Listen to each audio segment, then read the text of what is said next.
હવેથી તમે તમારા પીએફ ના પૈસા એટીએમ માંથી વિથડ્રો કરી શકશો અને યુપીઆઈ થી ટ્રાન્સફર પણ કરી શકશો. હાય, હું છું હેલી.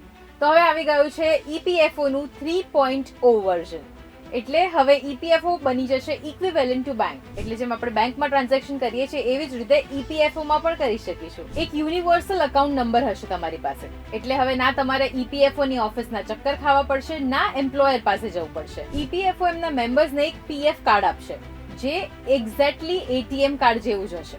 એટલે તમે ઓનલાઈન ફોર્મ ભરો અને 3 દિવસ પછી પ્રોસેસ પૂરી થઈ જાય એટલે તમે એટીએમ માંથી પૈસા વિથડ્રો કરી શકશો અને યુપીઆઈ થી ફંડ ટ્રાન્સફર કરી શકશો. ઇનફેક્ટ તમે યુપીઆઈ થી બેલેન્સ ચેક પણ કરી શકશો. પણ એના માટે તમારે અમુક બાબતોનું ધ્યાન રાખવું પડશે, જેમ કે તમારું યુએએન એક્ટિવ હોય, મોબાઈલ નંબર યુએએન ની સાથે લિંક્ડ હોય, કેવાયસી ડોક્યુમેન્ટ્સ અપલોડ કરેલા હોવા જોઈએ, Aadhaar card, pan card, bank account સાથે હોવું જોઈએ, એડ્રેસ પ્રૂફ અને કેન્સલ ચેક. સો જો આ પ્રોસેસ કમ્પ્લીટ હશે તો તમે ઇઝીલી તમારા પૈસા એટીએમ માંથી વિથડ્રો કરી શકશો. સો આ સુવિધાનો લાભ તમે આ મહિનેથી જ લઈ શકશો.